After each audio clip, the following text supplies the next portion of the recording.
kalau ada laki-laki membicarakan wanita itu normal. Iya. Yang tidak boleh dan tidak normal kalau ada laki-laki justru yang menjadi pembicaraan laki-laki juga, itu tidak normal. Iya. Jadi kalau ada pemuda laki-laki yang membicarakan wanita dan dengan teman-temannya itu normal. Alimallah, itu tahu Allah. Makanya oleh Allah diberi peraturan, begini loh caranya.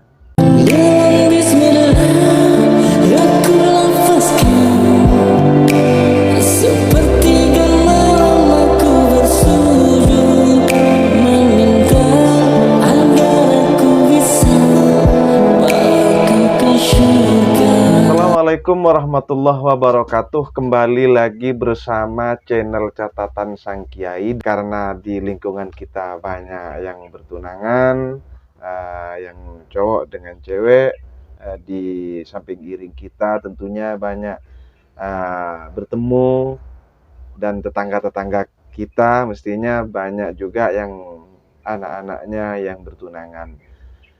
Kali ini channel Catatan Sang Kiai akan memberikan kajian tentang tunangan. Seperti apa tunangan, baik dari sisi hukumnya dan ataupun dari sejarahnya. Monggo dipersilahkan, Bu ya. Bismillahirrahmanirrahim. Alhamdulillah wa sallallahu wasallam wa baraka ala sayyidina wa maulana Rasulillah. Wa ba'du. Ada tunangan, ada pratunangan. Jadi ada pratunangan, ada tunangan, ada nikah. Tahapannya itu seperti itu di dalam Islam. Yang pratunangan artinya menjelang pertunangan. Ada ayat dalam Al-Quran, firman Allah, wala junaha alaikum fima arrabtum bihi min khidbatin nisa'i aw aknantum fi anfusikum alimallahu annakum satadhkurunahunna walakin la tuwa'iduhunna sirran illa an taqulu qawlan ma'rufa. La junaha alaikum, wahai kaum laki-laki, wahai pemuda, atau secara umum kaum laki-laki, tidak apa-apa bagi kalian kalau kalian memamerkan diri. Ta'ridun nafsi itu namanya. Jadi kalian wahai laki-laki, silahkan pamerkan diri Anda. Hanya saja apa yang bisa Anda pamerkan itu? Apa hanya pamer fisik, ketampanan, atau mau pamer harta, atau mau pamer ilmu, atau mau pamer skill, atau pamer ijazah dan lain sebagainya? Silahkan. Yang jelas, yang penting apapun yang Anda pamerkan itu hasilnya nanti ya pasti berbeda-beda. Jadi kalau orang pamer ilmunya, nanti pasti yang akan membeli pameran itu kan orang yang menginginkan ilmu. Kalau orang laki-laki pamer ketampanannya, ya pasti yang membeli nanti wanita yang hanya menginginkan ketampanan. Jadi dilihat dari sisi fisik. Kalau yang laki-laki pamerkan adalah akhlak, maka pasti yang pilih wanita yang menginginkan suami berakhlak mulia. Jadi hasilnya, apapun yang Anda pamerkan, hasilnya akan berbeda-beda. Jadi itu tidak ada masalah, silahkan Anda pamer. Au aknantum fi anfusikum, atau kalau Anda tidak bisa pamer secara sembunyi-sembunyi. Contohnya umpama ada seorang pemuda mempunyai keinginan untuk melamar seorang wanita. Nah, untuk menyapa atau untuk mendekati atau PDKT langsung tidak bisa. Itu sembunyikan, datanglah ke teman-temannya, datanglah ke sanak familinya, memberitahu tentang hal tersebut. Itu namanya pameran tersembunyi. Silahkan. Jadi oleh Al-Quran diatur seperti itu. Nah, kenapa Al-Quran memberi peraturan seperti itu? Karena kata Allah, alimallahu annakum satadhkurunahunna. Allah maha mengetahui bahwa kalian kaum laki-laki selalu menyebut atau mengingat wanita. Artinya, kalau ada laki-laki membicarakan wanita, itu normal. Iya, iya, iya. Yang tidak boleh dan tidak normal kalau ada laki-laki justru yang menjadi pembicaraan laki-laki juga, itu tidak normal. Iya. Jadi kalau ada pemuda laki-laki yang membicarakan wanita dan dengan teman-temannya itu normal. Alimallah, itu tahu Allah. Makanya oleh Allah diberi peraturan, begini loh caranya. Jangan hanya berbicara terus. Nah, satu yang dilarang oleh Allah, walakin la tuwa'iduhunna sirran. Tapi awas, jangan pernah mengadakan perjanjian berduaan secara sembunyi-sembunyi. Itu tidak boleh. Jadi kalau sampai bertemu khilwat namanya, itu dilarang dan haram. Dilarang oleh Allah Subhanahu wa taala kalau berkhilwat dengan wanita tanpa mahram. Masuk ke kategori zina. Zina, bicaranya zina, lihatnya zina, menyentuhnya zina, sudah itu. Nah, itu pratunangan namanya. Kemudian tunangan adalah lam khitbah dalam Islam itu. Kata Nabi SAW, la yabi ahadukum ala bai'ati akhi wa la yakhtub ala khitbati akhi. Jadi haram seseorang membeli sesuatu yang telah dibeli orang lain, menawar sesuatu yang telah dibeli orang lain, dan haram bagi seseorang melamar tunangan orang lain atau melamar wanita yang sudah dilamar orang lain, haram. Tidak boleh. Kalau di kita bukan sekedar haram, risiko besar itu. Iya.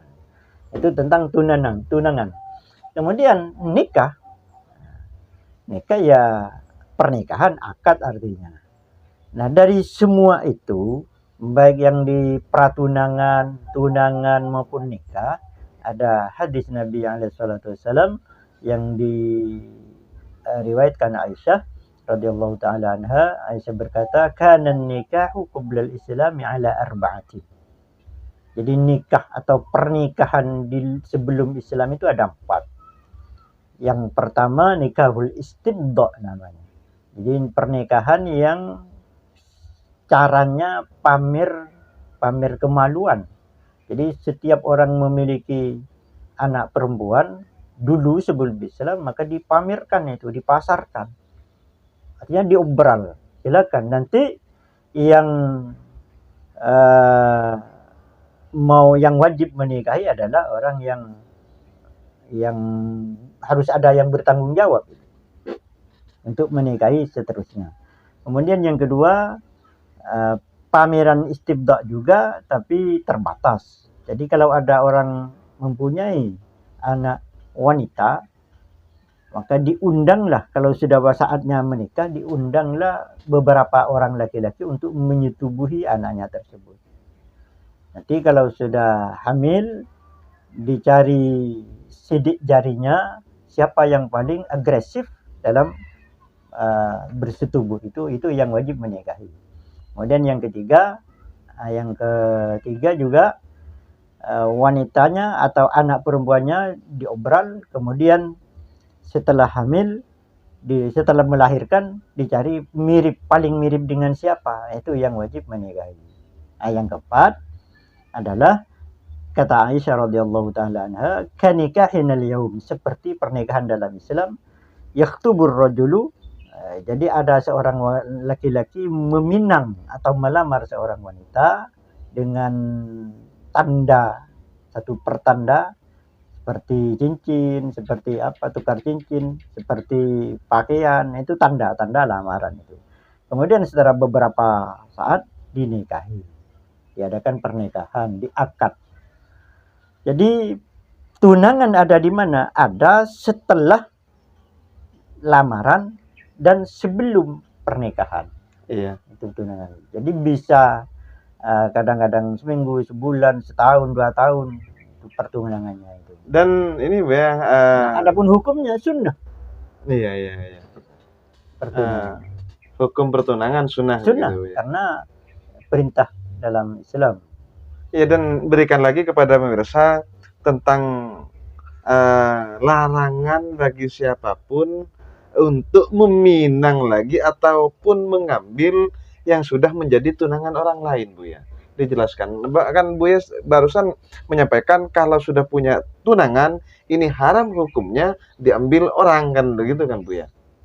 Bukan diambil. Jadi kata Nabi SAW dalam hadis sahih, la yabi' ahadukum ala bai'ati akhihi wa la yakhtub ala khidbati akhihi. Jangan sekali-kali seseorang di antara kalian membeli sesuatu yang telah menjadi sesuatu yang dibeli orang lain. Jadi umpama saya ke toko, kemudian ada barang yang cocok pada saya, tapi itu sudah dibeli orang. Nah, itu tidak boleh. Saya membeli itu haram. Iya. Bukan mengambil, membelinya atau menawarnya saja sudah haram. La yas'ala saumati akhihi, dan Nabi. Ya, dalam riwayat lain.